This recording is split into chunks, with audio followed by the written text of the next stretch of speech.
Hello बच्चों, welcome back to the channel future and freedom. मैं सिमरन और आज के सेशन में हम लाए mind mapping of the chapter electricity. हमने इससे पहले वाले सेशंस में इलेक्ट्रिसिटी चैप्टर का वन शॉट जो है आपको डिलीवर किया था क्लास 10th का। आज हम लाए हैं one shot mind mapping of the chapter electricity. तो चलिए विदाउट वेस्टिंग एनी टाइम इसको करते हैं। इससे क्या होता है, एक्चुअली हमारे एक रिवाइज हो जाता है। जो हमें इतने सारे पेजेस का ब्लेंडर दिखता है ना, तो हमें समझ आता है कि यार छोटा सा ही तो है ना। तो चलिए इस छोटे से को समझ लेते हैं। इलेक्ट्रिसिटी चैप्टर में हमने पढ़ा था सबसे पहले commercial unit power Ohm's law के बारे में। ठीक है, commercial unit of electrical energy क्या है, दैट इज किलोवाट आवर। जब भी हम इलेक्ट्रिसिटी को मेजर करते हैं तो देखो इलेक्ट्रिसिटी हमारे घरों में भी आती है, तो वो हो गया डोमेस्टिक अप्लायंस। ठीक है, और जो कमर्शियली यूज हो रहा है दैट इज इंडस्ट्रियल हो गया, स्कूल हॉस्पिटल्स एंड ऑल। ठीक है, तो कमर्शियली जो यूनिट यूज होती है इलेक्ट्रिकल एनर्जी की which is kilowatt per hour. तो 1 kilowatt is equal to 3.6 into 10⁶ joule, that is 1 unit. ठीक है, तो जो कमर्शियली 1 यूनिट का मतलब हो गया 3.6 इंटू 10⁶ जूल का कंजप्शन हुआ है। क्लियर। तो इसके बाद हम पढ़ेंगे पावर क्या होता है। इलेक्ट्रिसिटी में पावर के हमने यहाँ पे 3 फॉर्मूले पढ़े थे। P is equal to VI, I square R, V square upon में R। ठीक है, पावर होता है क्या, the rate at which electrical energy is consumed in an electric circuit. कोई भी इलेक्ट्रिक सर्किट है या कोई भी आप इलेक्ट्रिकल अप्लायंस यूज कर रहे हो तो वो कितनी एनर्जी कंज्यूम कर, ठीक है, उस चीज को वर्क कराने के लिए कितनी एनर्जी कंज्यूम की जा रही है, दैट इज आर पावर। और पावर को कैलकुलेट करने के 3 फॉर्मूले, VI, I square R, V square upon में R। So where V is my voltage, ठीक है, वोल्टेज, या फिर you can also write it potential difference और इलेक्ट्रिकल पोटेंशियल। ठीक है, I is my current and R is my resistance. ठीक है, ये समझ आया। इसकी पावर की SI यूनिट क्या होती है, पावर की SI यूनिट होती है जूल। ठीक है, जो एनर्जी कंज्यूम कर रहा है, तो जब एनर्जी की जो कंज्यूम हो रही है दैट इज पावर, तो पावर की SI यूनिट भी क्या होगी हमारी जूल। तो इसके बाद हमने इसमें पढ़ा था एक ओम्स लॉ के बारे में।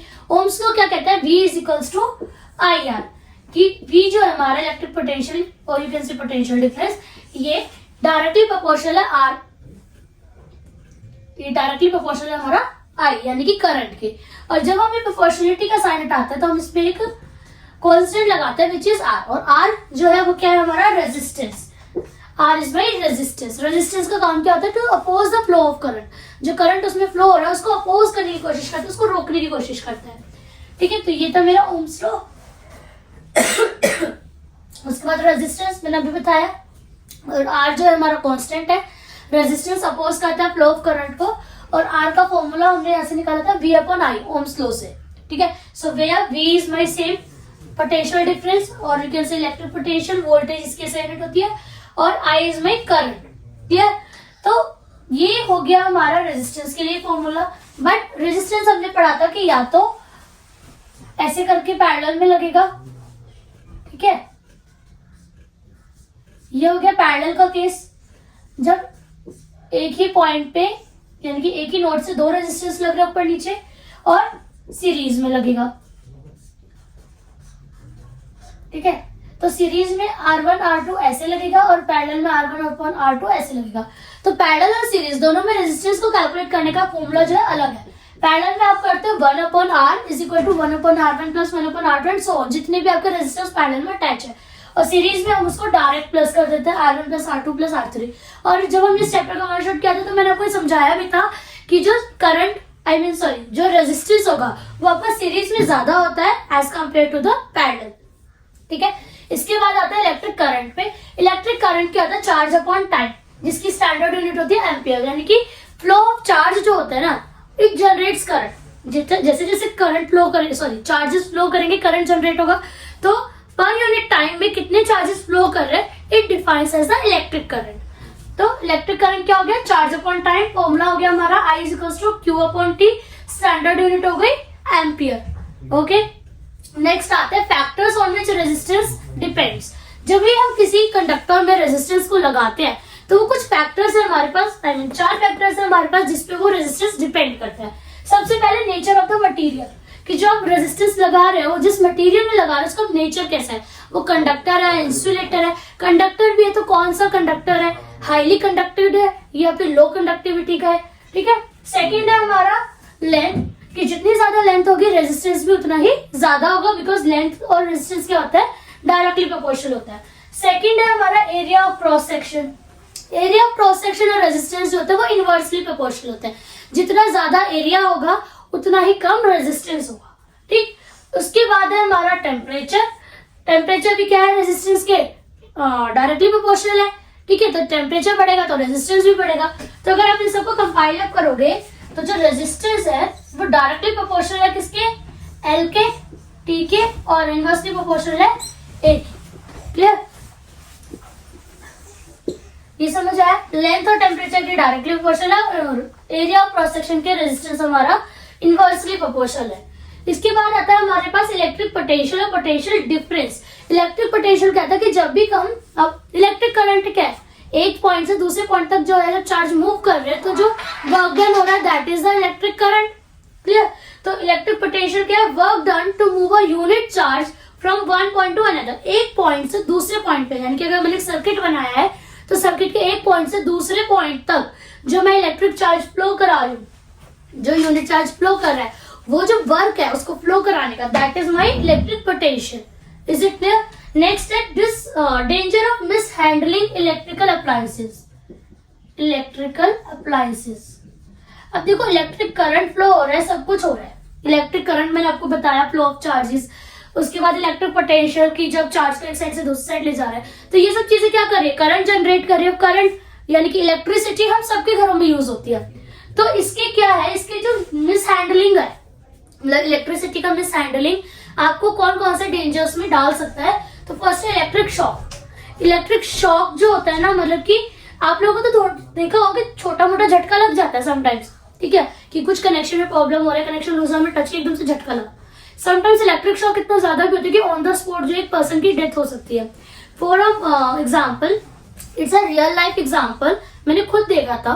हमारे पास में एक अंकल रहते थे, he is a government employ. वो अपना जॉब से आए शाम को, और जैसे आके चेंज वेंज करा, मार्केट में गए, उन्होंने मतलब आई थिंक उन्होंने कुछ खाने का कुछ सामान लिया और वो खड़े हो गए और उन्होंने ना हाथ ऐसे रख लिया खंबे पे, और वो जो खंबा लगा हुआ था वो बिजली का खंबा था, उसमें पता नहीं क्या प्रॉब्लम आ रही थी। तो उसमें कोई कनेक्शन की प्रॉब्लम की होने की वजह से आई मीन जो करंट है वो फ्री हो चुका था, वो करंट फ्लो कर रहा था।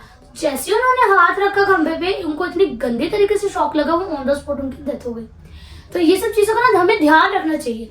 देखो सामने वाले आई मीन गवर्नमेंट ने क्या करा, गवर्नमेंट ने उसको इग्नोर कर दिया कि उस खंबे में करंट फ्लो कर रहा है, या फिर किसी को पता ही नहीं चला। अब ये सारी चीजें तो सेकंड पार्ट है, but I will make you sure, sorry I just wanted to tell you one thing, कि आप अपने भी हाथ पे, अपनी सिक्योरिटी पे, अपने लिए सेफली रहे, अपना ध्यान रखें। ऐसे ही अनजान जगहों पर या फिर जाने में भी किसी भी इलेक्ट्रिकल अप्लायंसेस को ऐसे टच ना करें। हमेशा कुछ रबड़ की चप्पल पहन के ही इलेक्ट्रिकल चीजों को करें। इलेक्ट्रिकल काम कुछ कर रहे हैं, बिजली का कोई काम कर रहे हैं तो भी करें, ठीक है।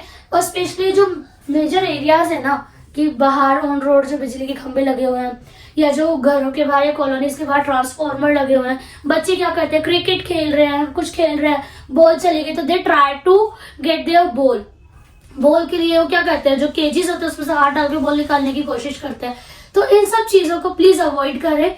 वी नेवर नो कि कहीं पे कोई अगर इलेक्ट्रिकल प्रॉब्लम हुई तो शॉक लग सकता है। इलेक्ट्रिक शॉक इतना ज्यादा हाई वोल्टेज का होता है इलेक्ट्रिकल खंभों में, ट्रांसफॉर्मर में, कि वो जो है पर्सन को ऑन द स्पॉट डेथ उसकी हो सकती है।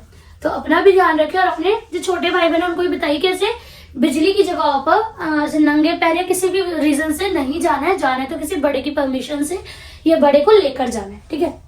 तो इलेक्ट्रिक शॉक। सेकंड होता है एक्सप्लोजन। जब बहुत ज्यादा बिजली जो है फ्लो करती है और वो अप्लायंसेस आपका सपोज क्या कहते हैं, आपने एक हीटर ले लिया, उसने आपने उस हीटर को जो है सॉकेट से कनेक्ट करा, उसमें जो हीटर की वोल्टेज थी, जितना वोल्टेज वो कैरी कर सकता था उससे ज्यादा उसमें करंट फ्लो का, तो क्या होता है, एक्सप्लोजन भी हो जाता है, ठीक है। वो एकदम से पटाखा बोलता है और वो बंद हो जाता है, ठीक है। तो एक्सप्लोजन हो जाता है, इलेक्ट्रिक शॉक लगता है, फायर, ठीक है। तो फायर का भी बहुत केसेस हुए कि बिजली जो है उसकी वजह से आग लग गई। ट्रांसफार्मर में सुना आग लग गई, क्योंकि इलेक्ट्रिक करंट जो होता है वो अनकंट्रोलेबल हो जाता है, अनबियरेबल हो जाता है। तो एक्सेस फ्लो ऑफ करंट क्या करता है, फायर जनरेट करता है। Is it clear? तो इसका एक छोटा सा एग्जांपल मैं आपको दोबारा देती हूँ फायर के लिए, कि क्या है, हम लोग क्या करते हैं, चार्जेस को सॉकेट में लगाया और उसको छोड़ दिया, स्विच ऑन करके छोड़ दिया। फोन कनेक्ट करना है, फोन कनेक्ट करा और रेस्ट, फोन निकाले बट कभी उसको स्विच ऑफ नहीं किया। क्या है, चार्जर ही तो है, जब लगाना होगा लगा लेंगे, नहीं तो स्विच ऑन पड़ा है, कोई ज्यादा बोदर ही नहीं करता। बट फ्रेंड ऑफ माइंड, उसके घर पे हुआ था, उन्होंने क्या करा, उनके सोफे के साइड में सॉकेट लगा था, तो चार्जर की केबल है ना वो हमेशा सोफे पे लगी रहती थी। अब वो क्या हुआ, वो चार्जर जो है वो ऑन करके छोड़ दिया, और सोफे क्या है, सोफों में क्या यूज होता है, foam, which is a good conductor of heat. तो जैसे जैसे वो चार्जर की केबल से करंट तो फ्लो होता रहा, और वहां पे जैसे जैसे हीट होती है तो सोफे में क्या लग गई, आग लग गई। तो ये सब चीजें होती है। So you should take care of electrical appliances. इसको मिस हैंडलिंग नहीं करना, जितना भी यूज करना, जैसे भी यूज करना, with all the precautions use करना, ठीक है। इसके बाद आता है हमारा रेजिस्टिविटी। रेजिस्टिविटी का फॉर्मूला हमने पढ़ा था RA/L, ठीक है। और इसकी ऐसा यूनिट होती है ओम पर मीटर। ओम क्योंकि रेजिस्टेंस आ रहा है, पर मीटर लेंथ के लिए, ठीक है, एरिया से यहाँ पे यूज हो जाता है। तो रेजिस्टिविटी इज ओम पर मीटर। और उसके बाद हमारा लास्ट टॉपिक रह जाता है जूल्स लॉ, और you can also take it as heating effect of electric current. Heating effect of electric current में हमने पढ़ा था H इज equals to I square RT, ठीक है। और सेकेंड हमने इसका फॉर्मूला पढ़ा था VIT। यहाँ पे भी I है हमारा current, I is my current, R is my resistance and T is my temperature। देखो हीटिंग इफेक्ट जो होगा वो टेम्परेचर तो ऑब्वियसली इन्वॉल्व करेगा ना। तो H is equals to I square RT और H is also is equals to VIT। तो ये था हमारा इलेक्ट्रिसिटी का माइंड मैपिंग। आपने इसमें इतना सारा चीजों को पढ़ा and they all are very important. इसके अलावा इसमें आपका बचता है सिंबल्स। सिंबल्स में सबसे मतलब बहुत कॉमन सिंबल्स आप हमेशा करते आ रहे हो। ये हो गया आपका सेल, ड्राई सेल, ठीक है। अगर मैं यहाँ पे प्लस और माइनस लगा दूंगी तो ये हो जाएगी आपकी बैटरी, ठीक है। ये हो गया हमारा रेजिस्टेंस और ये हो गया मेरा रियोस्टेट। रियोस्टेट हम लोग रेजिस्टिविटी का फॉर्मूला जब करते हैं इसको रियोस्टेट पढ़ते हैं ना, ठीक है। तो ये हो गया मेरा रेजिस्टेंस, ये हो गया रियोस्टेट। और जो है हमारा वोल्ट मीटर जिससे वोल्टेज कैरी करते हो, वो क्या है, वो कंडक्टर के हमेशा पैरेलल में लगता है। अगर ये मेरा कंडक्टर है तो वोल्टेज जो होगी पैरेलल में लगेगी, और अगर ये मेरा कंडक्टर है तो यहाँ पे रेजिस्टेंस जो है वो सीरीज में लगता है। अगर यहाँ पे ये कंडक्टर लगा हुआ है सपोज, तो रेजिस्टेंस सीरीज में और वोल्टेज पैरेलल में लगेगा। रियोस्टेट, रेजिस्टेंस, सेल, और आपके वायरिंग आपको पता है, ये हो गया क्रॉस कनेक्शन, ठीक है। तो these are the terms which we are using in this chapter. तो just have a good luck. अपने बोर्ड एग्जाम्स के लिए अच्छे से प्रिपेयर करिएगा, और इसी तरह के वीडियोस को देखने के लिए, इसी तरह के चैप्टर्स की और नॉलेज लेने के लिए वीडियो को लाइक करें, शेयर करें, चैनल को सब्सक्राइब करें। तो मिलते हैं नेक्स्ट वीडियो में। Bye bye.